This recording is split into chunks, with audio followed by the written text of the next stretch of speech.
Hi friends, this is your pal Scott Garibay, and today I want to talk about Shadowdark: The Western Reaches. So first of all, and what I want to say, and I'll give you the elevator pitch right now. Um, I think Shadowdark: The Western Reaches is about to make Shadowdark worse. No two ways about it. All right. So right now, So first of all, Shadowdark massively successful, $1.3 billion on the initial Kickstarter. The next Kickstarter is going to double, triple, maybe 10x that number. All right, and yeah, absolutely massive. And I really think it's gonna be powerful. It's gonna be a lot of money for Kelsey Dionne. She's really gonna cash in, right? But I think the Shadowdark community is gonna have a harsh awakening.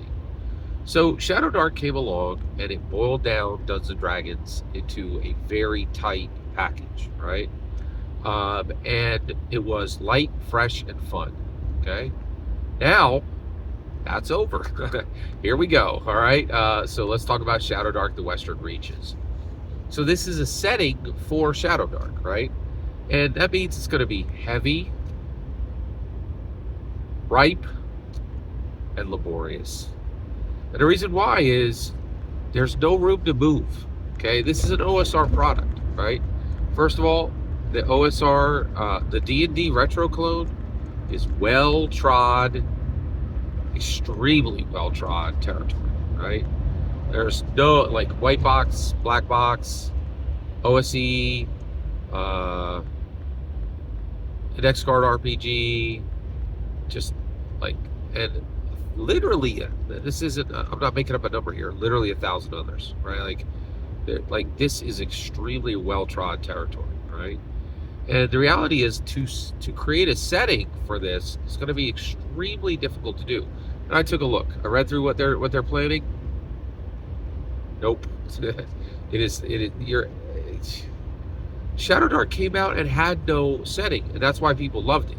Right? It was super light, super fresh, super fun, right? But the reality is adding more on top of that is not going to be light. It's definitely going to be ripe, and it is going to be laborious because it just means there's more to go through, right? And it's going to be extremely difficult going through that material because Kelsey Dionne has not learned how to print. You cannot get her book on it. Not like Dungeons and Dragons, you can pull that thing off of a Target shelf, right? It is on every Barnes and Noble shelf.